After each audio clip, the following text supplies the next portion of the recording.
Good morning students. Today is 14th May and today we are going to start our lesson 2 in English literature book. In our English literature book. Yesterday I gave you a model reading of lesson 2. I hope that you all have read the lesson 2. Okay students, this is your lesson 2 on page number 10. So be ready with your book and open the page number 10 and listen very carefully this story. Okay students?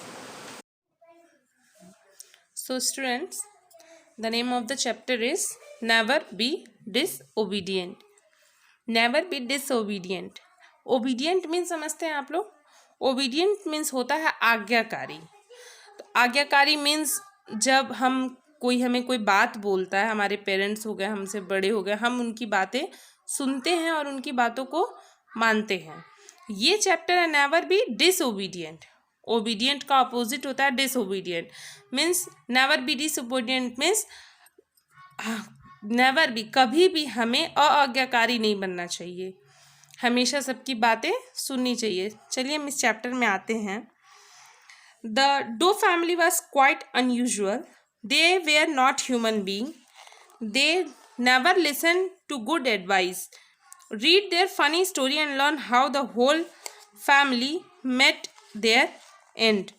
ये जो family है, dough family, ये लोग बहुत ही अजीब थे. यहाँ पे दिख रहे होंगे आपको.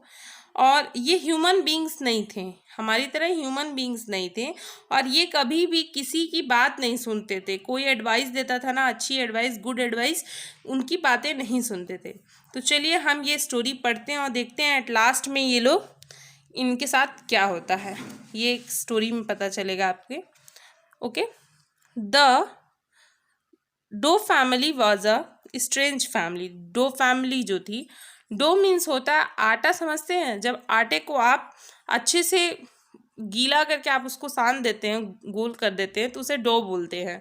ठीक है, सूखा आटा नहीं, गीला आटा जो होता है उसको हम डो बोलते हैं. The dough family was a strange family. जो डो फैमिली थी वो बहुत ही स्ट्रेंज, अलग फैमिली थी एकदम. They were not human beings. वे ह्यूमन बींग्स नहीं थे, वे हमारी तरह ह्यूमन बींग्स नहीं थे. Okay. The whole family was quite unusual. जो पूरी फैमिली थी एकदम अलग थी. Mister Doe was the head of the family. उस फैमिली के जो हेड थे वो थे mister dough. He was a ball of dough while his wife was a slab of butter. जो मिस्टर डो थे वो एक तरह से बॉल टाइप से थे, you look here, ball type से थे. और उनकी जो वाइफ थी वो butter, slab of butter, butter से बनी हुई थी इस तरह से. They had 2 children. उनके 2 बच्चे थे. मिस्टर एंट देयर सन, उनका बेटा मिस्टर एंट, और and miss cotton their daughter, उनकी डॉटर, उनकी बेटी जो थी मिस कॉटन. तो they live together in the same family. ये सारे एक साथ फैमिली में रहते थे. They never listen to what others said. और ये कभी भी एक दूसरे की बात सुनते भी नहीं थे. सपोज इनकी मदर कुछ कहती थी तो ये उसको फॉलो नहीं करते थे. कोई अच्छी एडवाइस रहती थी तो ये एक दूसरे का एडवाइस भी नहीं फॉलो करते थे. Once there was no fuel at home. एक बार की बात है कि होम में, घर में उनके फ्यूल एंड हो गया, कोई भी फ्यूल नहीं था. Mother Butter said to mister Ant. Mother Butter जो रहती हैं वो मिस्टर एंट से कहती हैं, go and get some resin from the neem tree. नीम का जो पेड़ होता है वहाँ से जाओ और उनके कुछ छाल जो होते हैं नीम की लकड़ियों के, वो अलग टाइप से रहते हैं, उन्हें, उसे सूखी लकड़ियाँ जो थी वो लेकर आओ. लकड़ी नहीं, छाल जो बोलते, उसे मदर बटर बोलती हैं लेके आने के लिए मिस्टर एंट को. Mister Ant was about to leave when his mother said again. Mister Ant जो है वो घर छोड़ने ही वाले थे कि उनकी मदर कहती हैं, but remember don't touch fresh resin. लेकिन याद रखना जो फ्रेश रेजिन होता है उसे मत छूना. They are too sticky. नीम का जो पेड़ होता है उस पर जो छाल होती है ना, उस जो ताज़े रहते हैं ना वो स्टिकी भी रहते हैं, चिपचिपे होते हैं. You could get stuck. तुम अगर ताज़े रेजिन को टच करोगे तो तुम उसमें चिपक जाओगे, स्टक हो जाओगे.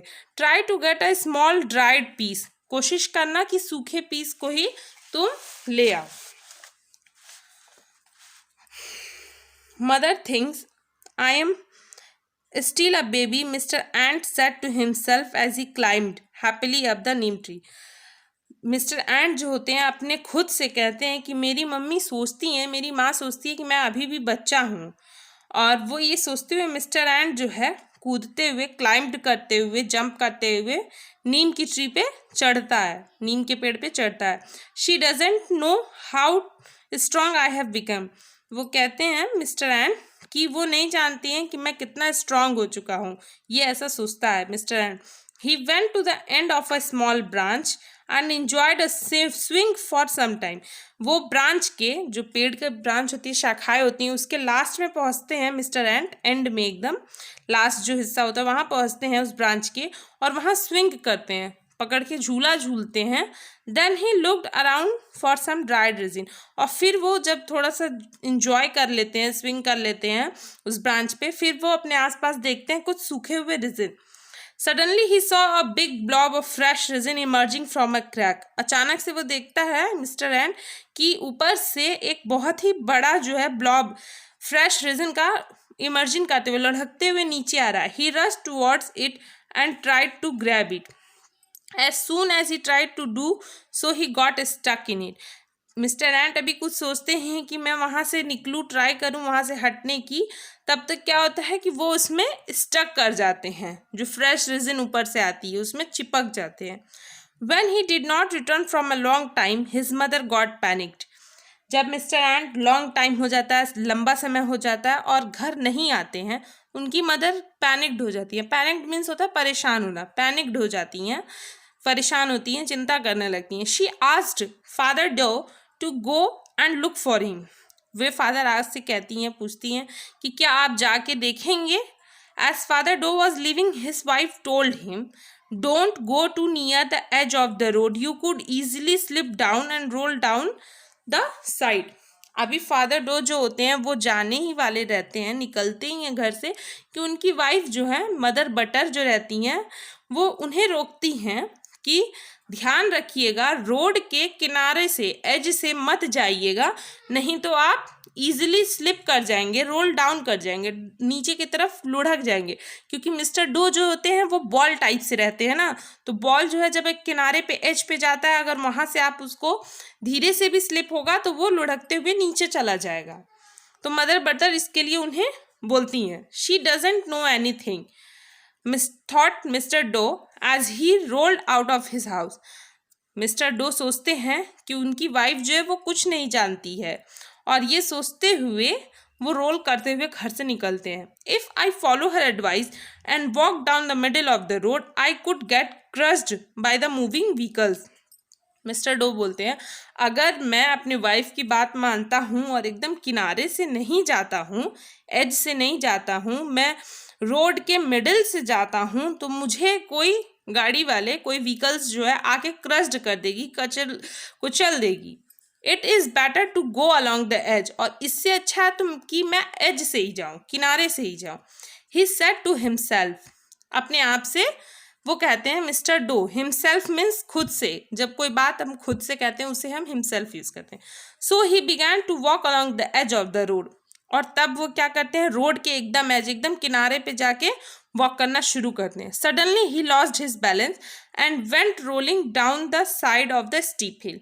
और अचानक से उनका बैलेंस जो होता है वो खो जाता है, बैलेंस लॉस्ट हो जाता है, और वो रोलिंग डाउन, लुढ़कते हुए बगल में एक हिल रहता है, पहाड़ रहता है, उसके नीचे चले जाते हैं।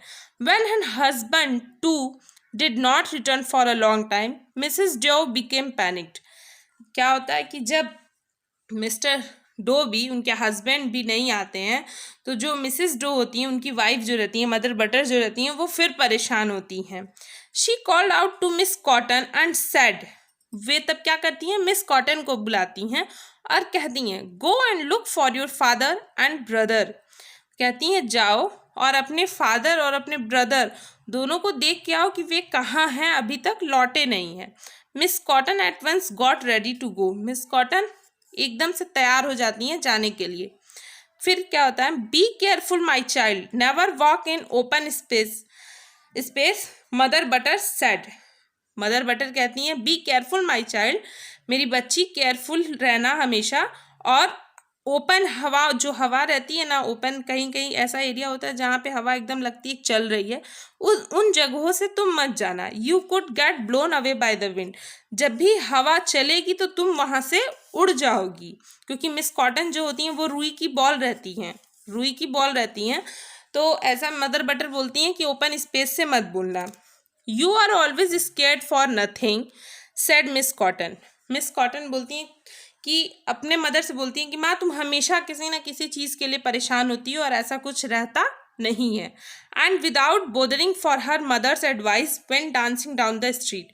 और अपनी माँ की बातों को बिना माने मिस कॉटन जो हैं वो वहाँ से जाने लगती हैं, और जो स्ट्रीट रोड रहता है नीचे साइड में, वहाँ से वो डांसिंग करते हुए गुजरती हैं। There was a big meadow on the way. और बीच में ही एक हवा चलती है। She decide to take a shortcut across. और वो सोचती हैं मिस कॉटन कि मैं यहाँ से शॉर्टकट ले लेती हूँ। But even before she could reach half way a strong wind picked her up and carried her away into the mountains. और अभी वो शॉर्टकट लेती ही हैं कि तभी अचानक से बहुत ही तेज से हवा आती है और उन्हें उठा के माउंटेन्स, पहाड़ों के पीछे लेते जाती है। Mother Butter waited anxiously for her family to return. और यहाँ घर पे जो मदर बटर रहती हैं वो बहुत ही बेसब्री से इंतज़ार करती हैं अपने फैमिली का। उनके हस्बैंड मिस्टर डो, उनका बेटा मिस्टर एंट, उनकी बेटी मिस कॉटन, इन तीनों का वेट करती रहती हैं। The sun came up the. सूरज जो होता है निकलते हुए ऊपर आ जाता है। एंड इस sky and the day became hotter. और दिन जो है और हॉट हो जाता है, दोपहर हो जाती है। At last she came out to see for them. और आखिरी में मदर बटर जो रहती हैं बिना कुछ सोचे वो भी बाहर आती हैं। But as soon as he did so she began to melt in the hot sun. और क्या होता है, जैसे ही वो बाहर निकलती हैं इतनी तेज धूप रहती है कि वे खुद मेल्ट हो जाती हैं। बटर जो होता है वो भी मेल्ट होता है। आप जानते होंगे जब बटर को गर्म करते हैं तो वो मेल्ट होता है, लिक्विड हो जाता है। तो वो सूरज की रोशनी में जब आती हैं, इतना धूप रहता है, इतना गर्म दिन रहता है पूरा, कि वे मेल्ट हो जाती हैं। She became smaller and smaller till she turn into a puddle of liquid butter. वे छोटी होते जाती हैं और तब तक छोटी होते जाती हैं जब तक कि वो लिक्विड बटर नहीं बन जाती है, लिक्विड नहीं हो जाती हैं। And thus the whole of the dough family prize because nobody wanted to listen to good advice. और जो लास्ट में क्या होता है, डो फैमिली होती है पूरी डिस्ट्रॉय हो जाती है, बिखर जाती है। क्यों? क्योंकि उन्होंने जो गुड एडवाइस होता है उसको माना ही नहीं। बिना अपने माँ की सुनी हुई बातें सारी चीज़ों को फॉलो करते हैं लोग और डिस्ट्रॉय हो जाते हैं। इसलिए स्टूडेंट्स, जब भी हमें कोई गुड एडवाइस देता है तो हमें उसे ज़रूर फॉलो करना चाहिए, उनकी बातों को मानना चाहिए। Okay students, so this was the story, the dough family की स्टोरी थी ये। अब आपको एक्सरसाइज फिल करना है अपने बुक में। Okay student, so fill the exercise A and C. Exercise C also you have to fill. D, E. Page number 12 and 13 you have to fill in your book. Okay students, so fill it and after that I will fill and give you a right answer.